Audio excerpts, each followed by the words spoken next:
All right, let's try that again. Good morning, Chayra. Let us begin by thanking all of our sponsors for this morning share, to thank our Talmud Torah sponsors for the month of Adar Aleph, Mrs. Selma Woolf, for dedicating all the Shiurim and Drushos this month with immense gratitude.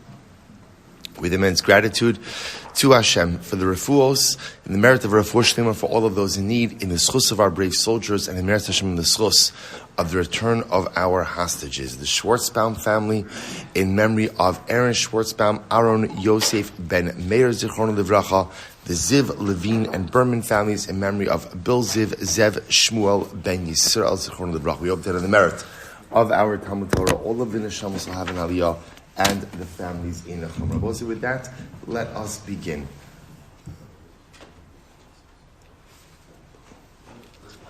Actually, there's no picture by YouTube. I don't know. It's OBS is working in the. Oh no! I'm sorry. Let's go. Clicked on. Sorry.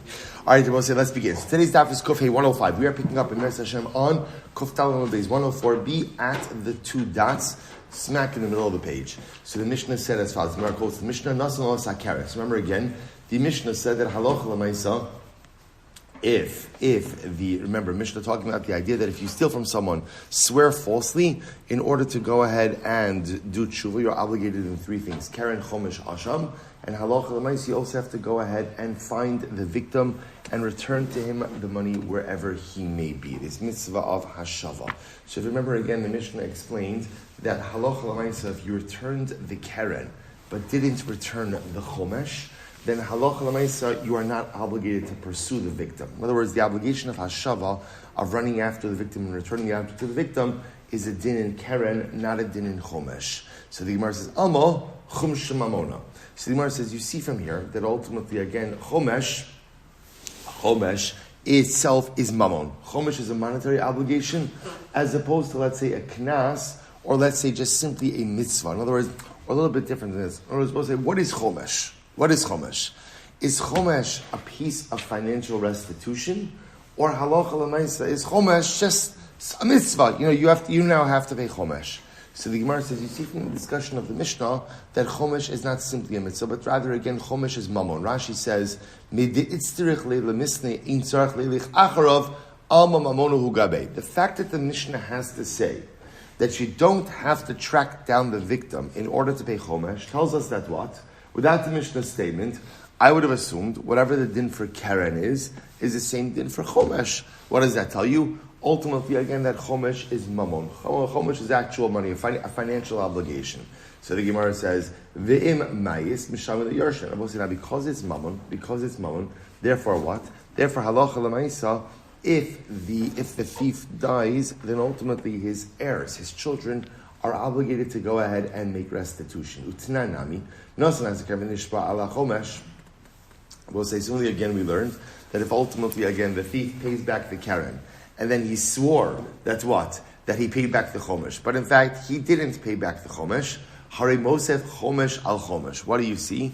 You're obligated to pay a fifth on the fifth. So in other words, we saw that case that the chomesh essentially then becomes the keren. Alma chum shalamonahu. Therefore, the Gemara says, you see from here that ultimately, again, chomesh is mamon. So we'll say all of this pointing in the same direction, that chomesh is part of the financial restitution. It's not simply a nice mitzvah that you have to go ahead and fulfill. The Tainami, okay, right, so that supports this. We'll say if Ruvain steals from Shimon and he swore that he did not steal umes, and now Ruvain died, Yarshin Mishalmin Keren v'chomesh upturamina asham. Ultimately, Ruvain the thief. So Ruvain's heirs pay back Keren, pay back chomesh, and are pater from asham.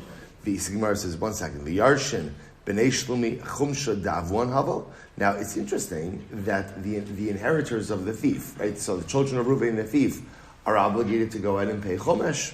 So the Gemara says, or minu, is that true? Adayin ani omer. When do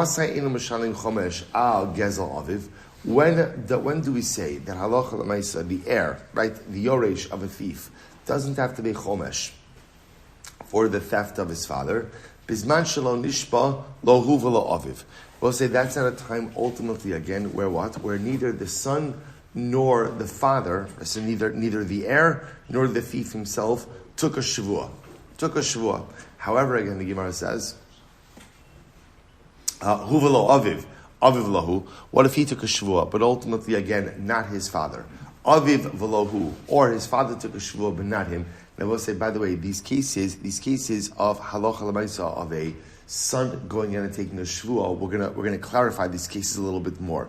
This would be, let's say, in a situation where the son swears that he doesn't have any stolen object of his father, right? That his father stole. That would be a case, ultimately, again, of where the son was going in and taking a shvuah. Hu v'lo aviv v'lo hu. The Gemara says, hu v'aviv minayim. So ultimately, again, where do we know about the case that halacha l'maisa, of where both he and his father, right? He and his father took a shvuah, and there would be an obligation of chomesh. Talmud Omar, asher gazal, asher ashak, v'hulo gazal, v'hulo ashak. So I will say the idea over here is the Torah indicates to us that the only time that there is a chomesh liability is for the person who actually stole.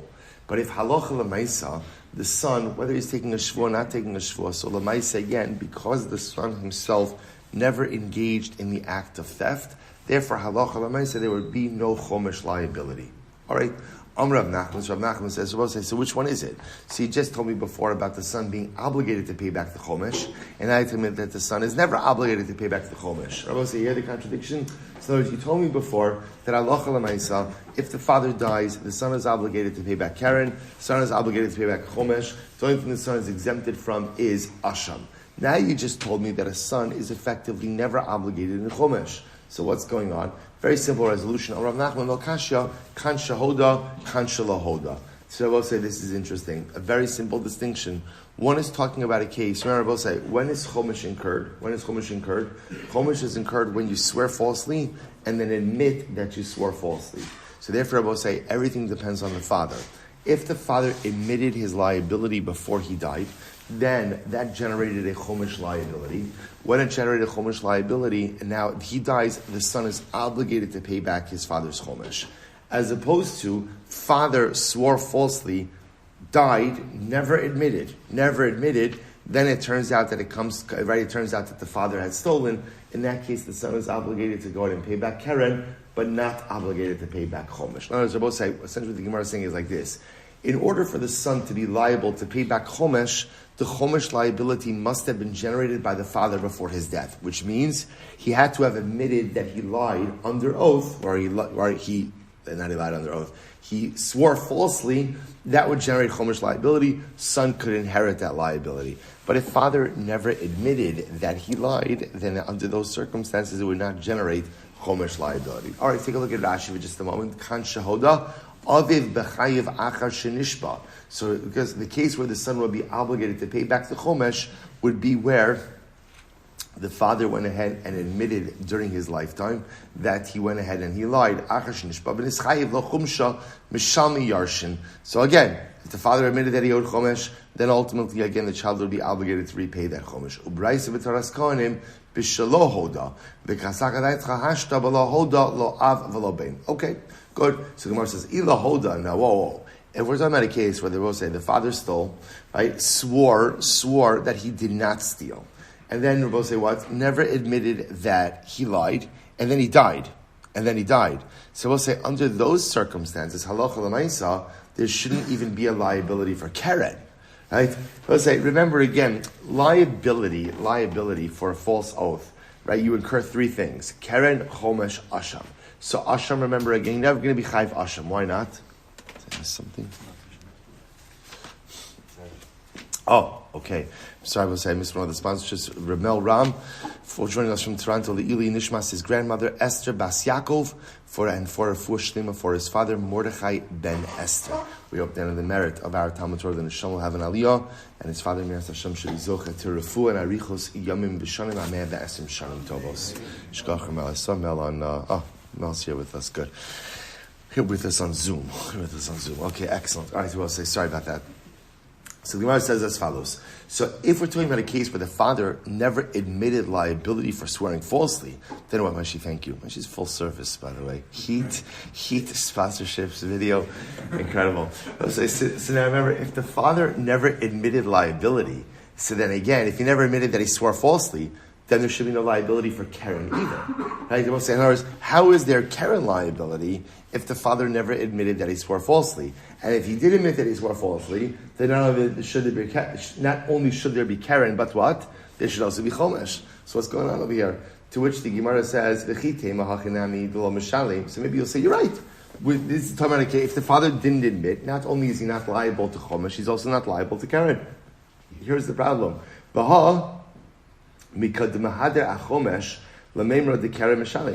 that can't be. From the fact that we're engaging in a discussion about whether or not the son is obligated to pay Chomesh, what does that tell you? That halacha l'maisa, he's most definitely paying Karen. Furthermore, we learned, furthermore, we also learned, when ultimately, again, does the son have to repay back the principal of that which his father stole? In the case where ultimately both father and son swore.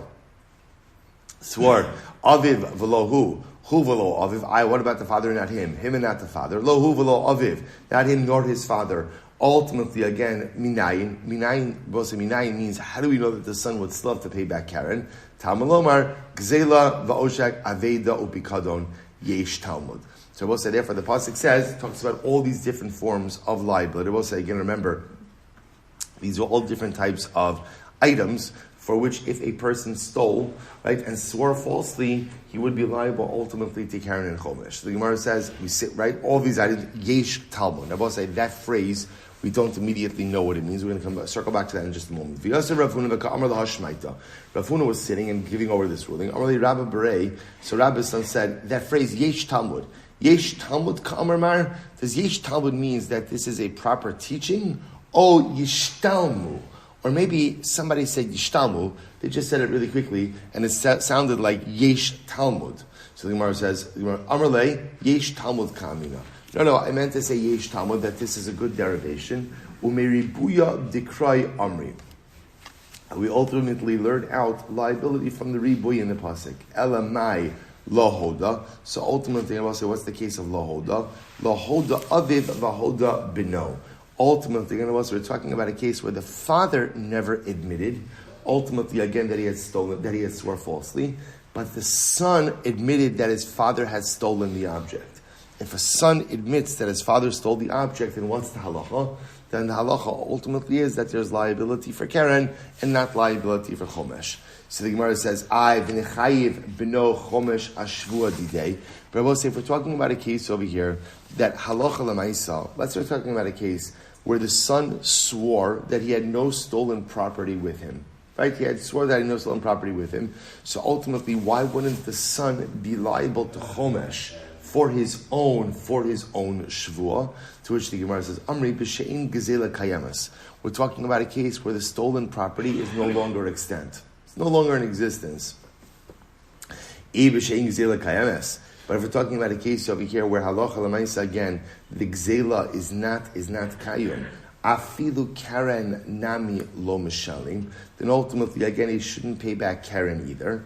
To which the Gemara says, lo tzricha. So we'll say again, if there's no, good, look at Rashi just a moment. B'she'in gzela kayames, delav alei ramya lishalume. Now, we'll say, remember again, we're going to see that, we've spoken about this already in passing before, but if father stole property, so obviously if that property is still in existence, then the son is obligated to give it back, right? And remember when we saw that, that's because halacha l'maisa, that's really in order to almost like clear the reputation of the father. If the stolen property, however, is no longer in existence, again, not because, let's say, the son used it up, just because it's no longer in existence, then son is not obligated to make restitution on behalf of his father. So halacha l'maisa, the Gemara says, we're talking about over here where the gzela is not kayim. Im b'she'in gzela kayemes, afilu karen nami lo l'shayim bo azagin. If halacha l'maisa, the stolen object is no longer in existence, then the son shouldn't be liable to Karen. Forget about Chomesh. Is not liable to principal. To which the Gemara says, Lo tzricha di'ika achrayis.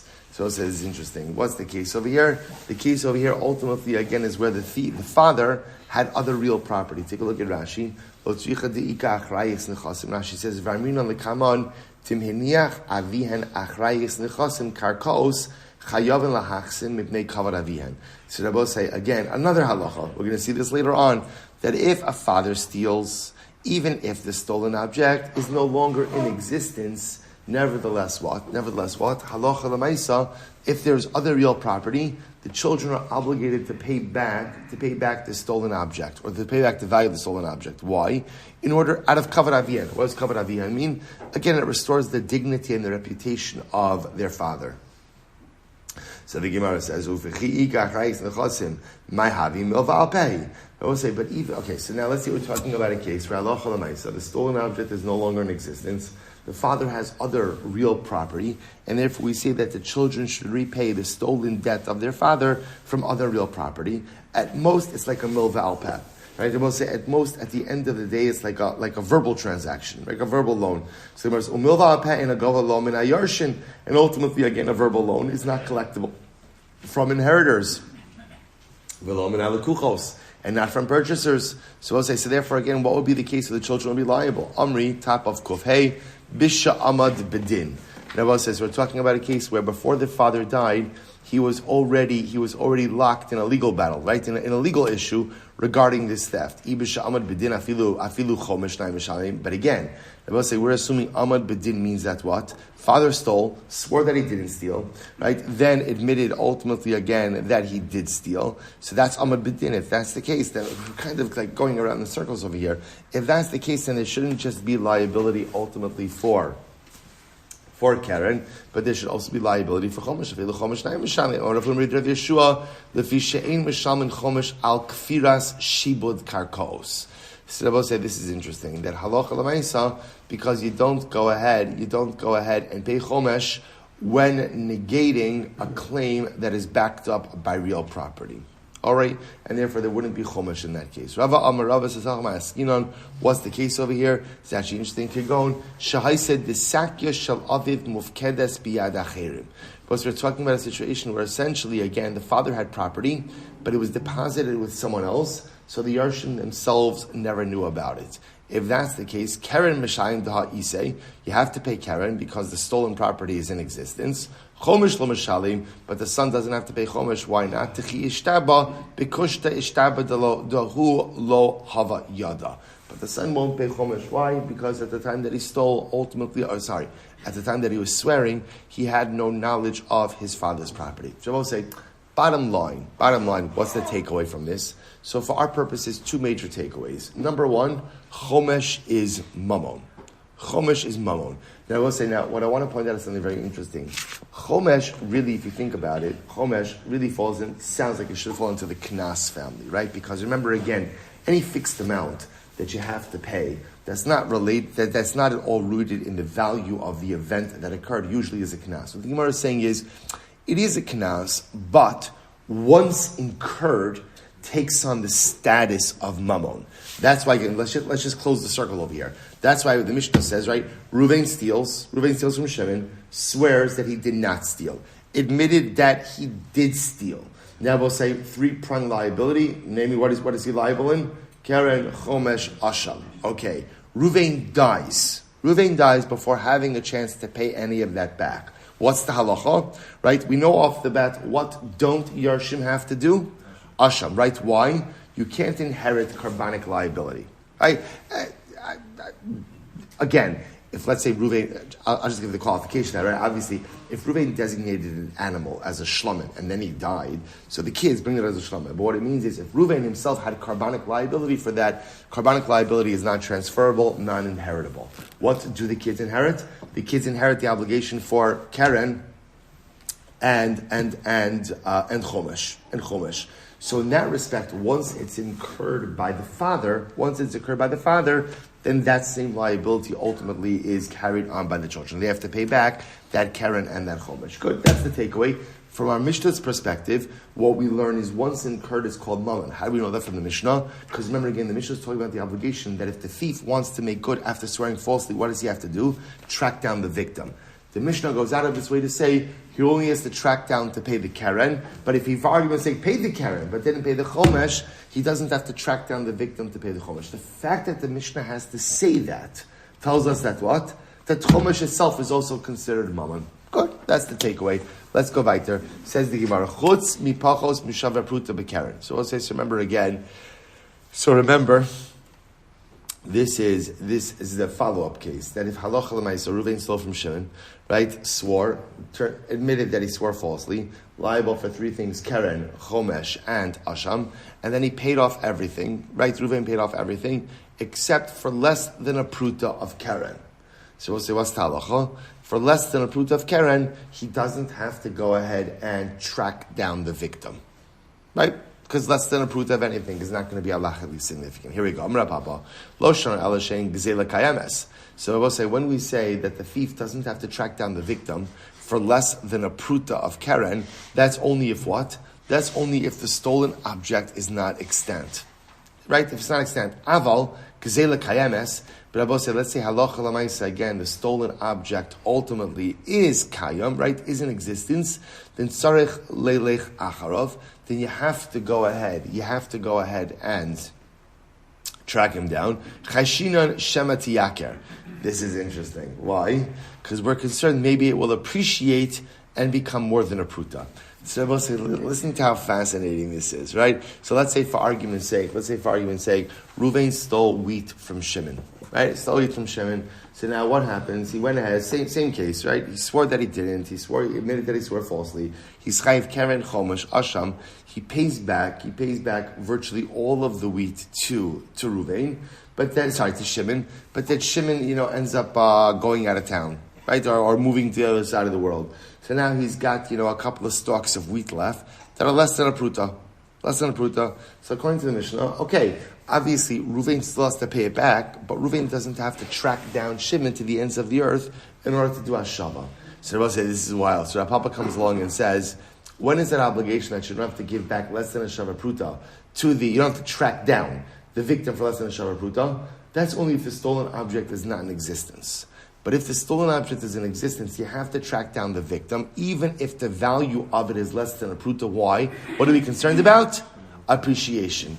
And maybe it will become more than a shava pruta, so therefore make sure you track him down and return it. So we'll say pretty wild, right? Ikadamri, yeah, we'll say this is great. There's an alternate version of this, which is exactly the opposite. Watch this. Ikadamri, Amra Papa, lo shana gzela kayemes, lo shana shein gzela kayemes. Truth is, we don't care. If it's less than a pruta, I will say, we don't care if the stolen object is in existence or not in existence. Eino tzarich leilech acharov. You do not have to track down the thief. Again, I will say, I want to be clear. You still have to give it back. But you don't have to track down the thief. Why? L'shemati yaker lo chayshinon. Watch this, I will say. In the second version of Rav Papa essentially says, we do not contemplate the possibility of appreciation. In other words, I will say, we look at what the object is. So right now, if Reuven stole from Shimon, and halacha l'maisa again, swore falsely, incurred liability, gave back most of the object or most of the stolen property to Reuven. But let's say now he has still some remaining stolen property. Reuven moves to the other side of the world. Shimon moves to the other side of the world. What Reuven still has left with him is worth less than a pruta. Worth less than a pruta. So again, is Reuven obligated to give it back to Shimon even if it's worth less than a pruta? Yes. You're obligated to give back anything. But remember, the mitzvah of hashava, of tracking down the victim, only applies if you have a pruta or more. So if right now Reuven has less than a pruta, he's not obligated to track down Shimon wherever Shimon may be. That he's not obligated to do. So Rabbi say, and what? And we don't say to ourselves, well, now it's worth less than a pruta, but maybe it'll appreciate. We don't do that. We don't. What we say, like l'shemati yaker, that something's going to become more expensive. We're not choshesh for that. All right. So I'll say now, watch this. We're going to get some really interesting cases over here. I'm a Rava. So Rava says as follows: Gazal shalosh agudos b'shalosh prutos. So I'll say, watch this. Reuven stole from Shimon 3 bundles worth 3 prutos. Okay. Now what happens? V'huzlu. I will say now what happens? The product depreciates, right? The bundles depreciate. Va'amdu al shtayim. And I will say now 3 bundles are only worth 2 prutos. So what's the halacha? So the Gemara says, va'amdu al shtayim. Im hechzir lo shtayim, chayiv lahachzir lo acheres. So I will say, if halacha l'maisa, even if Reuven now returned 2, he's still obligated to return the 3rd. Now I will say, now what's unique about this case? Once he returned 2, what's the value of that third? What's the value of that third? Less than a pruta. Yet again, the Gemara says he's still obligated to return it. In other words, it's stolen property, even though it's less than a pruta, you still have to return it. But Tanatuna, because your Bryce that supports says Gazal Chametz Va'avar Lava Pasa. We've seen this case so many times, but it's still exciting every time. So what happens? Ruvain stole Chametz from Shimon before Pesach. And then what happens? Va'avar Lava Pesach. Then Pesach comes. Now remember, we're going to both say this is now Chametz Sha'avar Alava Pesach, which is Chametz owned by a Jew over the course of Pesach. What's the value of that Chametz? 0. Right? So now what happens? So Reuben stole Chametz from Shimon before Pesach. Now Pesach goes by, and the Gemara says, so Omer Hari Shachal Lefanecha. So we've seen this already, that Reuben can bring the Chametz back to Shimon. And what? Say here, I'm a Baal Tshuva. Feels so good to be a Baal Tshuva. Here's your Chametz, I'm giving it back to you. So we'll say, remember again, that's the whole discussion of Hezek Sheno Nikar, unrecognizable damage. But in any event, Reuven could go ahead and give back the Chametz to Shimon, and we're done. Taima di'ise be'ene. Now ultimately, again, that's because the Chametz is extant. Ha lessa be'ene, but ultimately, again, if the Chametz is not in existence, af al gav dahashta lav mamona, kaven de mei kara mamonahu ba'ishlumi. So we'll say, now watch this. This is very exciting. Let's say, right, Reuven goes ahead and steals Chametz from Shimon, okay, before Pesach. Pesach goes by. So if the Chametz is still in existence, how does Reuven repay the debt? How does he repay the stolen item? If the Chametz is still in existence, give back the Chametz. Let's say the Chametz is not in existence. What's Reuven's obligation? To pay back what? The value of the Chametz as it was at the time that it was stolen. Even though now presently, what's the value of the Chametz? 0. So we'll say, what do you see from here? You see from here that halacha l'maisa, even though something depreciates, we don't care. Because we'll say this goes back to the thing that we locked in long ago, which is value of theft, right? Value or financial responsibility for theft is locked in when? B'shas gzela, at the time of theft. See, even though, so again, what's unique about Chametz is, if Reuven stole the Chametz, Pesach passed, Pesach passed,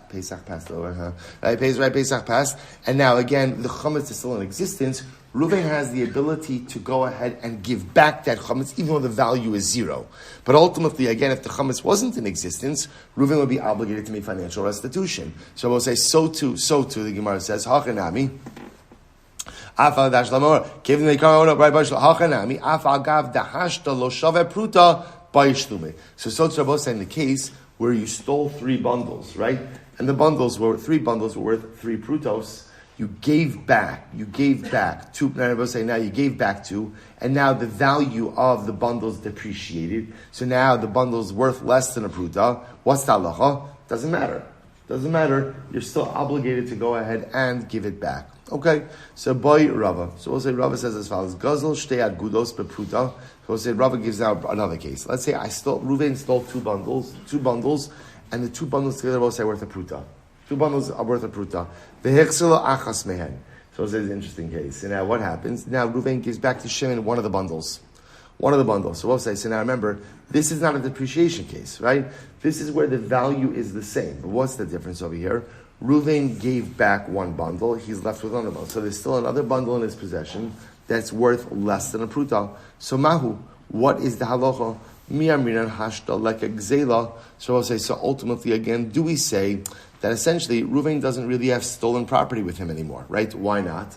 Because all he has left with him is what? Is 1 bundle that is worth less than a pruta. So maybe halacha doesn't recognize that he has stolen property with him anymore. Odilma ha lo hadir gzela tahavigabe.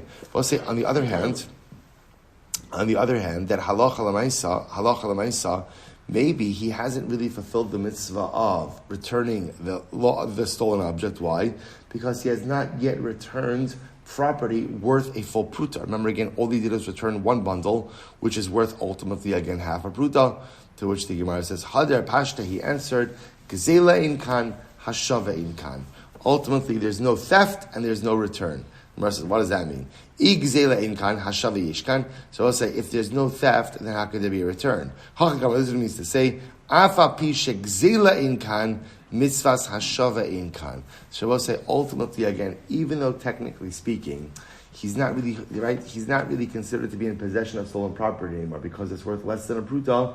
But lamaisa, he has not yet performed the mitzvah of hashava. I was supposed to say, in order to fulfill the mitzvah of returning a stolen object, you must return property at a minimum value of a pruta. So therefore, again, if Reuven stole 2 bundles, those bundles together are worth a pruta. He returned 1 bundle. So again, I will say, so it's this interesting case. So he has returned property, but he has not fulfilled the mitzvah of returning stolen property. Because the mitzvah of returning stolen property is only fulfilled when you return at least a pruta's worth of property. And in this case, all you've done is returned half a pruta's worth of property. So therefore, in order to fulfill the mitzvah of hashava, you would have to return the other bundle as well. So we'll say some other cases that are like this. Hari Amru, this interesting case. Nazir shegilach v'shir shtei sa'aros lo asav lo klum. So we'll say, so remember again, a Nazir at the end of his Nazirite vow has an obligation to shave his head. And now it's true, it's not just only at the end of his Nazirite vow if he becomes tamei, okay? But the point over here is when a Nazir has an obligation of giluach, of shaving his head, he has to shave everything. If Nazir leaves over 2 hairs, lo asav lo klum, then it's not a shaving, right? So I will say what you see from here is 2 hairs, in the presence of 2 hairs means that his head is not shaved. Okay? His head is not shaved. So I'll say, take a look at Rashi. Rashi says over here, Amar le Rav Acha le Ravina Nazir shegilach. No, I'm sorry, not yet. So by Rava. So Rava said as follows. What about the following case? Gilach achas v'nishra achas mahu. So Rava said, now watch this. Let's say the Nazir shaved his head. He left over 2 hairs. Okay, so now he's got to remedy this situation. So Rava says he's got 2 hairs left. Let's say he cuts one of them and one of them falls out. So what's the halacha? What's the halacha in this case? Mahu. So we'll say, what's the halacha? And I will say, now what's unique about this case?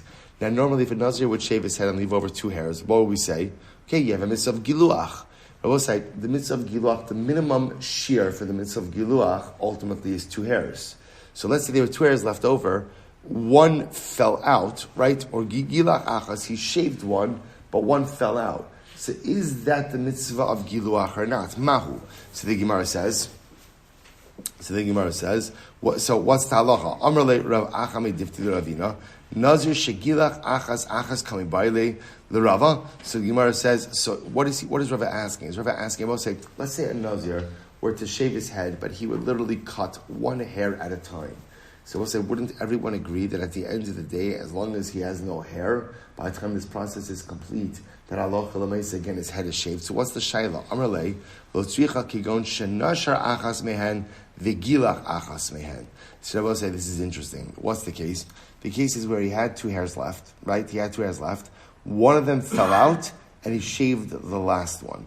What's the halacha in this case? Mi amrinan hashta mihas halek ashir. So we'll say, on one hand, do we say that at the time that he gets to the last hair, there's not a shear of giluach? Well, as we'll say, halachically, in order for something to be considered proper head shaving of a Nazir, there's a 2 hair requirement.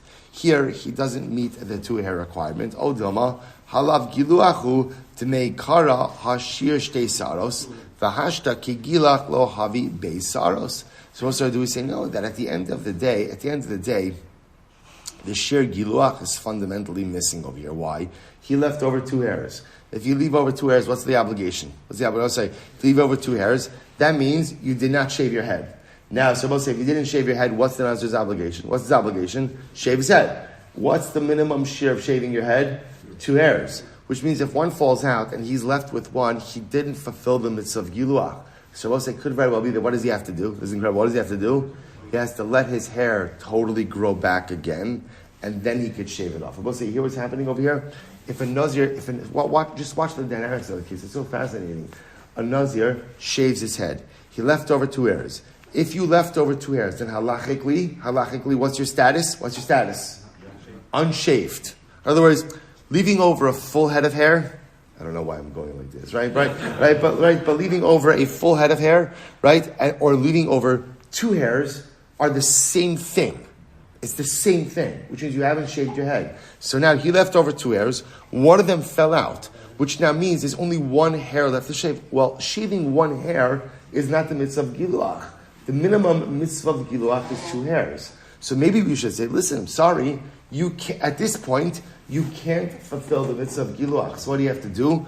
Let it all grow back, and then you'll shave it and fulfill the mitzvah of giluach. Incredible. So the Gemara says, Hadar Pashte, he answered, Sar inkan, giluach inkan. He answered, there's no hair in this case, and there's no shaving in this case. Gemara says, I don't understand. Once again, that formulation doesn't make sense. Isar inkan, giluach yishkan. So I understand, if there's no hair, could there be any shaving? Hakim means to say, Afa pisha ser inkan, even though again, let's say you have a case over here where the Nazir has no hair, nevertheless, mitzvahs giluach inkan. Nevertheless, he cannot fulfill the mitzvah of giluach. So I will say, it sounds according to the Gemara, what you would have to do in a case like this is pretty well. What you have to do in a case like this is what? Let your hair grow back, and do a proper giluach. So I will say, because the technical issue over here is the mitzvah of giluach, of actively shaving your head. So I will say, let me say it differently. What you see from here from a Nazir is, it's not, the mitzvah of shaving is not that you should have no hair. The mitzvah of shaving of a Nazir is that the Nazir removes his hair. So therefore, again, in a case where he doesn't have the minimum shear of hair to remove, he can't fulfill the mitzvah of giluach. So therefore, again, he shaved his head. He left over 2 hairs. He hasn't fulfilled the mitzvah of giluach. One of those hairs falls out, so now he only has the ability to actively remove 1 hair. That's not the mitzvah of giluach. So what would he have to do? He'd have to wait for his hair to grow back in and go ahead and shave his head properly. Pretty incredible. So Rava says, Hari Amru. What about the following case? Chaviz shenikva v'sasmu ashmarim. So we'll say, okay, this is actually an interesting case over here. So imagine the following scenario. You have a house. House has 2 floors. There is a hole in the roof, right? Right. So there's a hole in the roof, right in the ceiling, between floor 1 and floor 2. You're both saying, I remember, what's the halacha? If somebody dies on floor 1, so what's the halacha? Both say there's tumas ohel, which means tumas may spread throughout the entire home. Normally, if there's a ceiling, right, between floor 1 and floor 2, that could mean that the tumah could be contained to floor 1. If there's a hole in the ceiling between floor 1 and floor 2, then tumah ascends. Now, this is an interesting case. If you have a barrel, let's say you have a barrel, right? An earthenware barrel that plugs the hole in the ceiling between floor 1 and floor 2, then what? That's chotzetz b'fnei tumah. That's a barrier that keeps the tumah ultimately again on floor 1, and it doesn't ascend to floor 2. Take a look at Rashi. Now in our case over here, you plug the barrel, you plug the barrel in the hole, but then what happened? Now there's a hole in the barrel.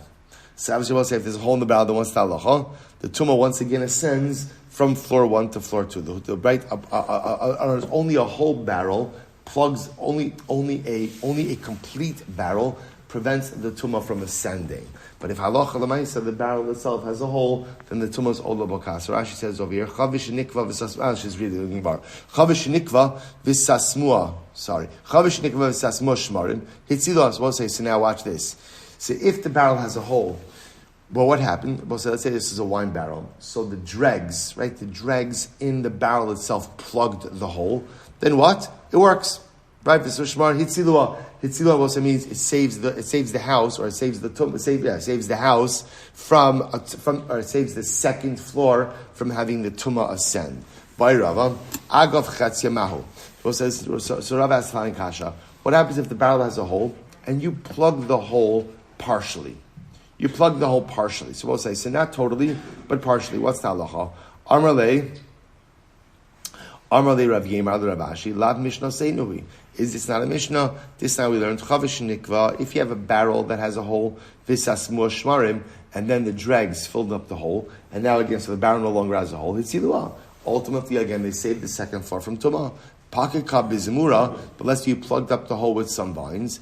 Ad Shimarach. So we'll say vines by themselves won't plug up the hole until like you plaster the area around the vines, right? Sealing it up. Hayu Bashtayim, even if there are 2 vines in there, Ad Shimarach Menat Stadim Ubein Zmura Lechaverta. Even then, I will say again, you still have to plug up the open areas between the vines and around the vines. So I will say, Time of Demarach. The only reason why the vines are helpful is if you plaster the remaining open area. Halo marach lo, but if you didn't plaster, it doesn't work. Now, what do you see from here?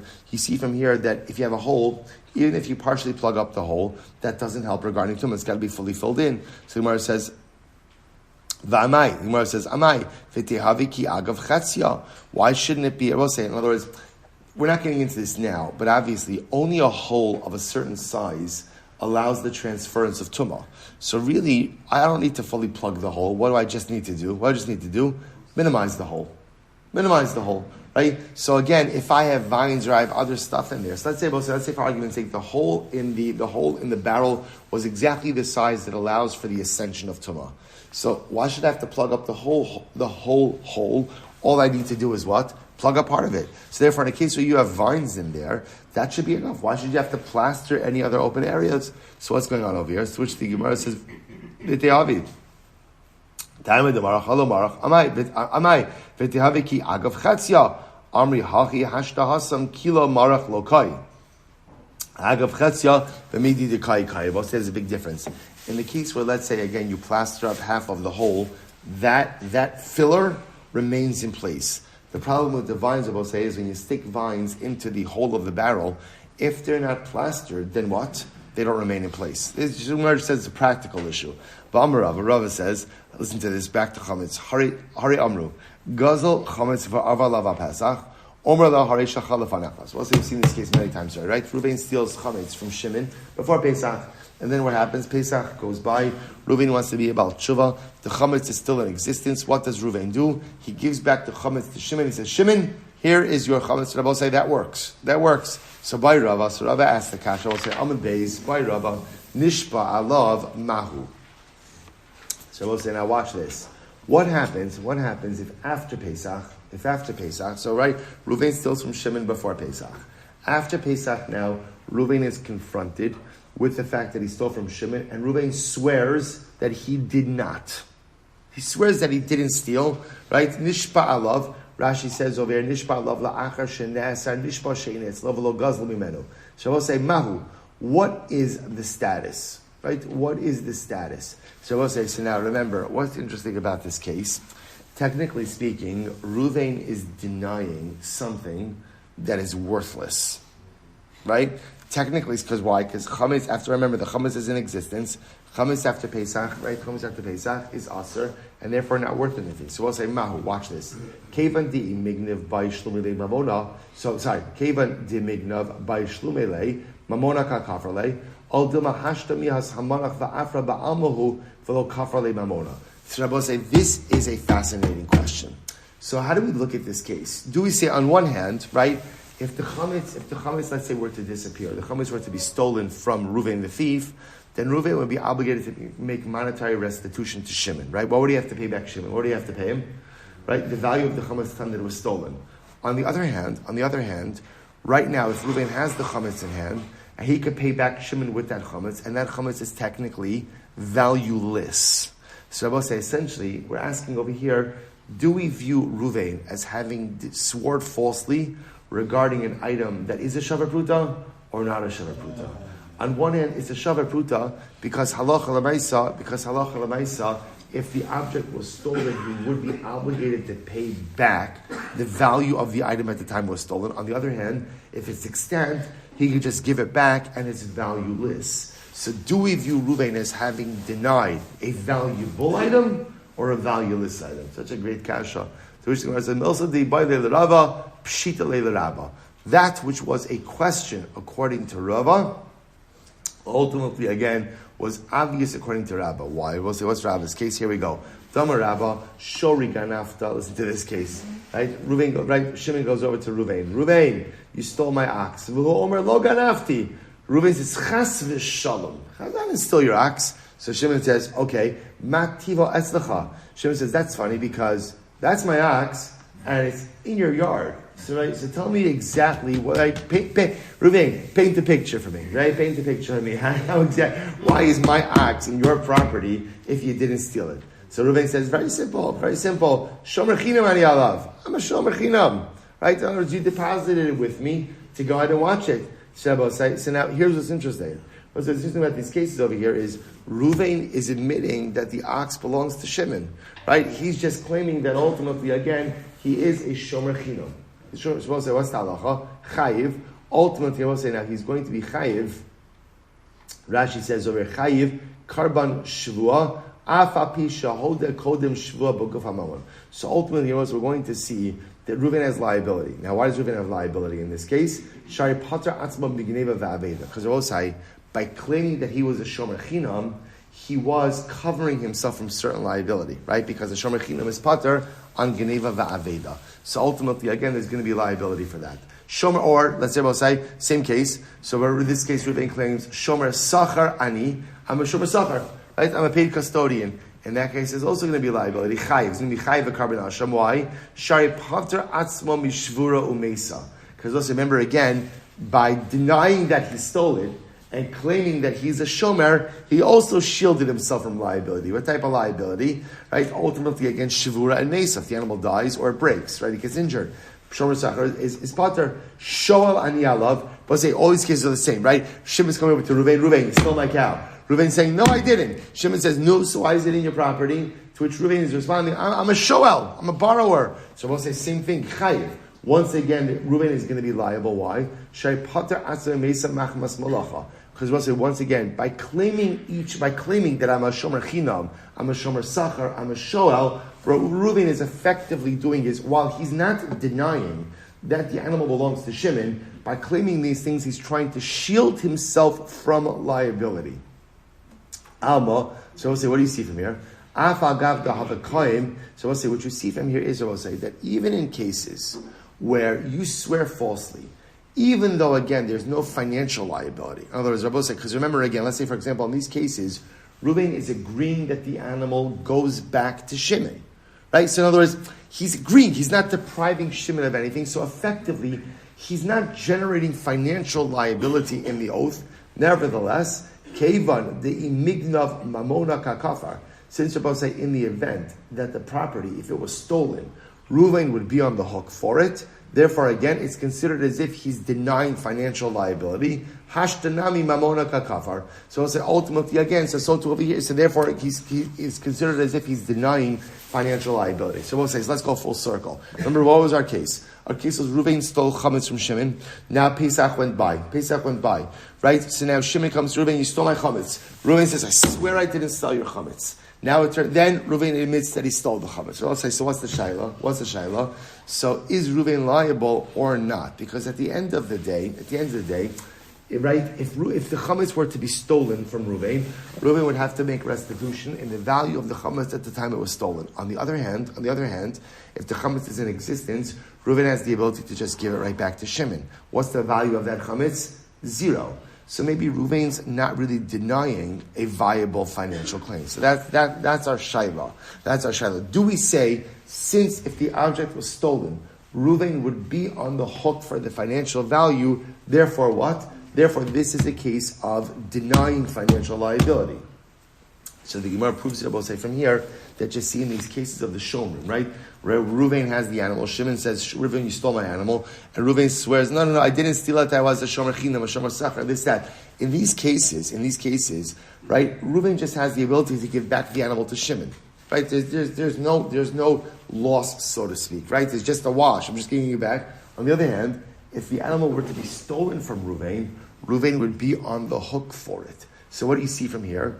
That essentially the way we assess liability is, even if the item is quote-unquote valueless now, but if it were to be stolen and you would be liable, then denial of that claim is denial of a valid financial claim for which there is liability. To which the Gemara says, good.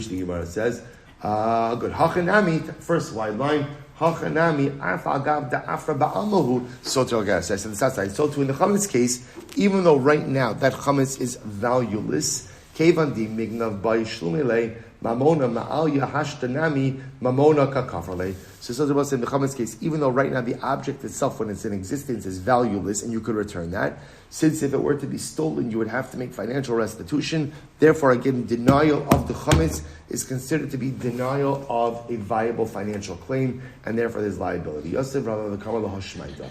So Rava was saying over this ruling. He said Rav Amram the Rava. So Rav Amram raised the kasha to Rava. The kichesh ba. So we'll say the pasuk over here is talking about halacha l'maisa, where let's say you find an object, right, and you deny that you find it. You deny that you find it, that you found it, and you swore that you don't have it. So Rabbi says, so then again, that's the halacha of Keren Chomesh Asham. So v'kichesh ba, prat lemoda be'ikar. So I will say, what does this come to exclude? This comes to exclude a case of where a person admits that he owes the object to the other party. For example, Ketzad, Shori ganafta. Right, Shimon comes over to Reuven, you stole my ox. V'hu omer lo ganafti. And what happens? And Reuven says, no, I never stole it. Shimon says, ma tivo etzlecha. So now what happens? So now Shimon says, okay, if you didn't steal it, then why is my animal with you? So Reuven responds, ata machartali. You sold it to me. Or ata nasatli matana. You gave it to me as a gift. Avicha machrali. Your father sold it to me. Avicha nasli matana. Or your father gave it to me as a gift. So the Gemara says, Achar parasi ras me'elav. Or Reuven says to Shimon, you know what? I didn't steal your cow. You know what? Our cows kind of have a thing going on, right? So your cow ran after my cow, right? Ba'etzli, right? So I'm sorry, ras me'elav. Ba'etzli, tu'ah b'derech masasif. Or ultimately, again, it came to me. Or I found it wandering, in the field, and so I took it in. So Rabbi say, or shomer chinam ani alav. Or I'm a shomer chinam. Shomer sachar ani alav. Or I'm a shomer sachar. Shoel ani alav. I'm a shoel. V'nishba, Rabbi say, in all of these cases, Reuven swore that this is what happened, and then v'hoda. Then he admitted that he lied. Right? He admitted that he stole it. So Rabbi say, watch this. Yachol yehi chayiv. You might have thought that Reuven should be chayiv in this case. It's incredible. Talmud lomar v'kichesh ba. No, there's no liability here. Why Rabbi say, prat lamoda be'ikar. So Rabbi say, this is incredible. So now, Rav Amram says, in these cases, no liability. Rabbi say, now, why is there no liability in this case? The only time there's liability, Rabbi say, is when you try to deprive someone of something. I will say, in these cases, is Reuven trying to deprive Shimon of anything? Trying to deprive him of anything? No. Technically, no. Why? Because in all of these cases, Reuven is admitting that who does the animal belong to? Shimon. What is he lying about? He's lying about how the animal got into his possession.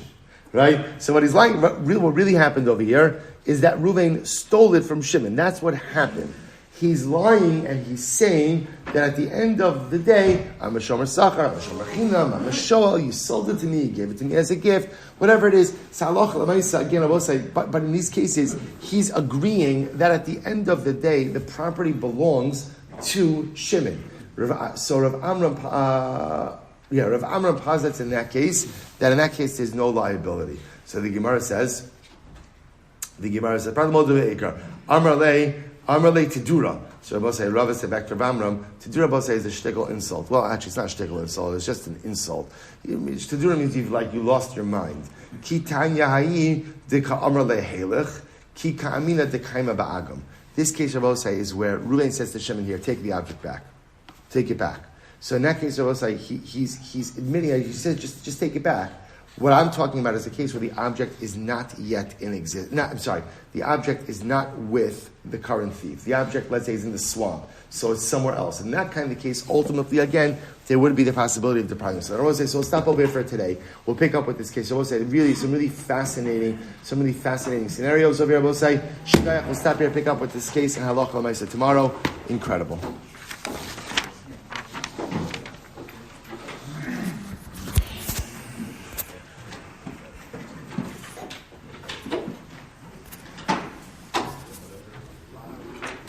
Your bi-weekly question. Yes.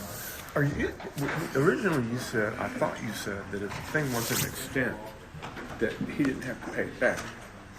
That was case A. In case B, they said even if it wasn't extent, Which scenario to that? A little bit ago, when you stole it and then it was used up, Yeah. you didn't have to pay it back. No. Whenever you steal, you always have to pay back. The question just is, what's the value of what you pay back? So if I steal an object from you, and that object exists, I give you back that object. Right. Even if the value changed. Right. I get that. If I stole from you, and let's say the object is gone, then I'm obligated to pay back the value of the object at the time that I stole it.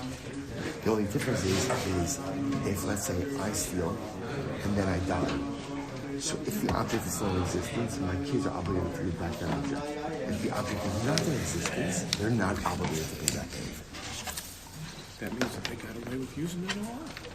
No. They didn't get away with anything. The obligation is not on them. Oh, no. If I died and the object is still in existence and they used it up, then they have to pay it back. But let's say again it was used up before they died. Okay. So then the liability is the there. thief used it. Correct. So the thief got away with the whole thing. Well, the He thief never is paid dead. back? Technically, yeah. Technically, yeah. I mean, he didn't get away with it because now he's dead. dead. He's going to be Hy'd and Shemayim. Yeah. But technically.